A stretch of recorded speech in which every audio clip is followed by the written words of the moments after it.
In the 21st century in South Africa, people have completely lost the concept of humility.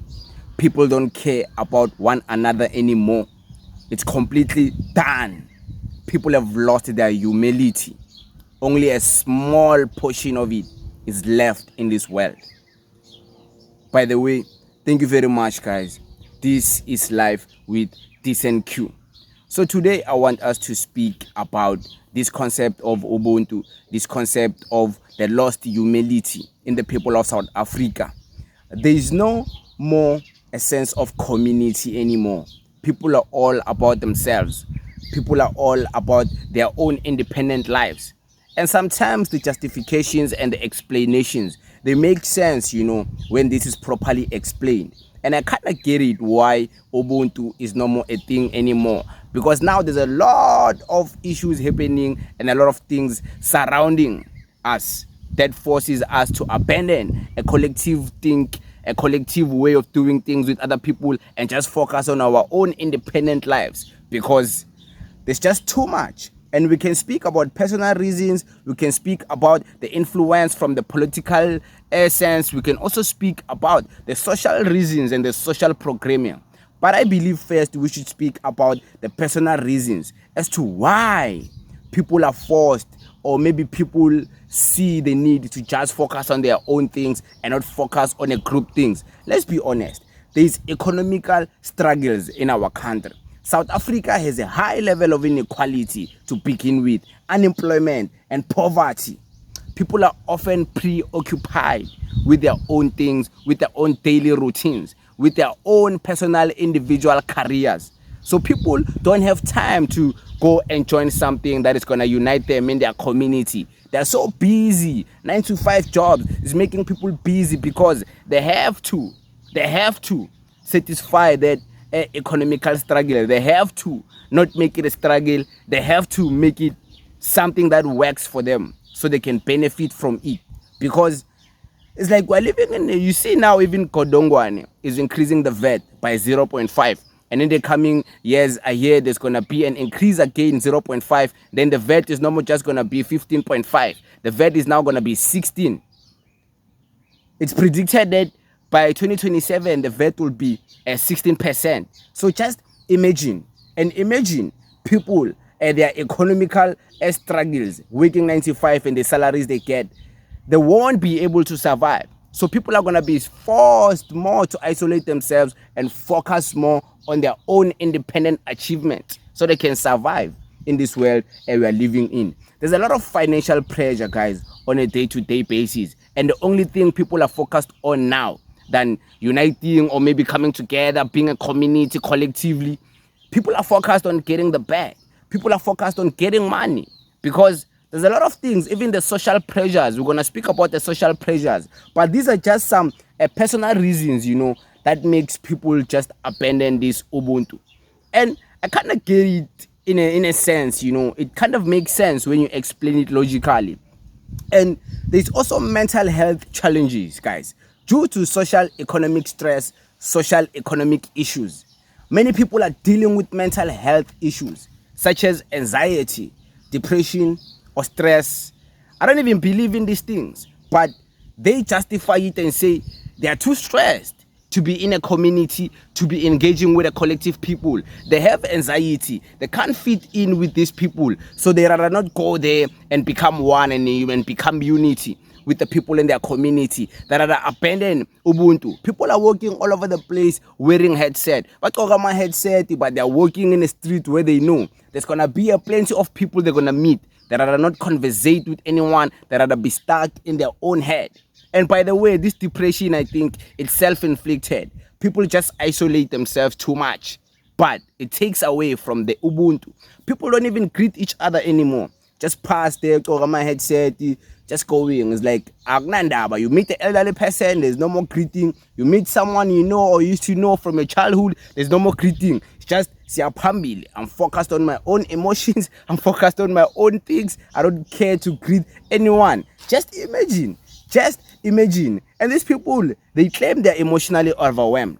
But being emotionally overwhelmed, guys, let's be honest, It shouldn't take away from you. At least greeting people, at least having humanity, at least being nice. You don't have to be rude because when a personal you are feeling like life is beating you down. You don't have to be rude because when on the on the wrong side of the world. No, sometimes you just need to be nice and go on with your own stress, go on with your own depression, but don't inflict your own depression, don't project your depression on other people. They just want to greet you. They just want you to say hi.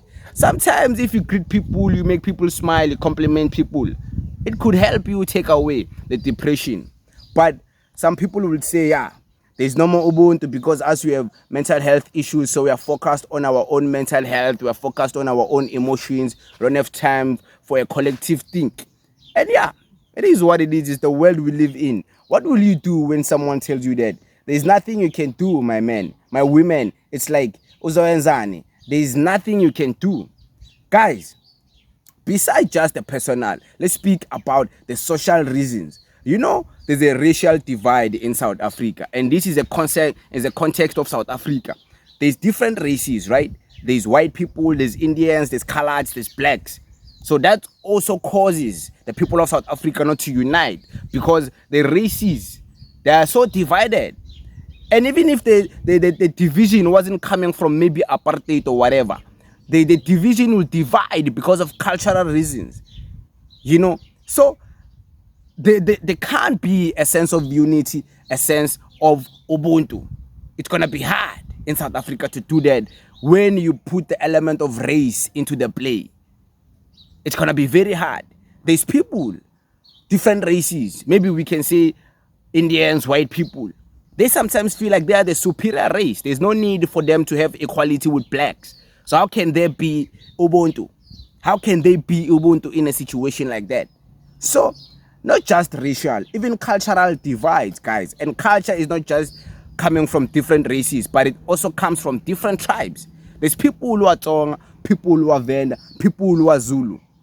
There are cultural practices and traditions within those cultures. It makes them not even relate in order for them to even try to be one because they don't see eye to eye in the ways of lives. Because with culture comes ways of life. They teach you ways of life based on your culture, based on where you come from, who you are, your traditions. So imagine if people are practicing different cultures and they are leading with these cultures everywhere they go. Imagine another element of culture like language. Language is part of culture, right? But because people speak different languages, it's going to be very hard for this Ubuntu to be practiced. How can people who don't speak the same language practice Ubuntu? First and foremost, there's a barrier in communication. They can't even communicate. This one is going to call that one kwere kwere. This one is going to call that one shangane. This one is going to call that whatever. So already, there's already insult before you even try this Ubuntu. So this culture divide, guys, it makes it very hard for Ubuntu to be practiced. When I say I understand some of these reasons why it's hard for Ubuntu, it makes sense when you think about this in a logical sense and speak about things like this, things like race. There's no way Indians practicing their own cultures or practicing their own religions and black people practicing their own religions, practicing their own cultures, they are going to unite with Indians and have Ubuntu. It's going to be very hard. Some of these people believe in completely different things. Some of these people, they shame each other's religions. It's so bad to the point whereby these people shame each other's cultures. They shame each other's religions. When are the things you do? These are dark energies. Hey, what are the things you do? These are false gods. These are white gods. So imagine if there's already a divide in the religion, in the sense of belief when it comes to faith. How are people going to have Ubuntu? It's going to be difficult. And these are some of the reasons why this Ubuntu concept is slowly dying, completely fading away. It's like completely gone. Aksana Ubuntu, nothing. Ayikho dying. Okay, how about the digital age, the social media age? Like, we are so in the digital space, right? Social media and the digital technologies. Every time you're connecting with people globally, it's like we also contributed to a sense of this whole thing has contributed to the sense of isolation and detachment to your local environment. So you are so much on your phone. Like what I was saying, people wear headsets, they play music, they're always on their phone. They can't even focus on someone who's passing maybe if you were to greet, or maybe if you were to have a small talk conversation, they can't even do that because no.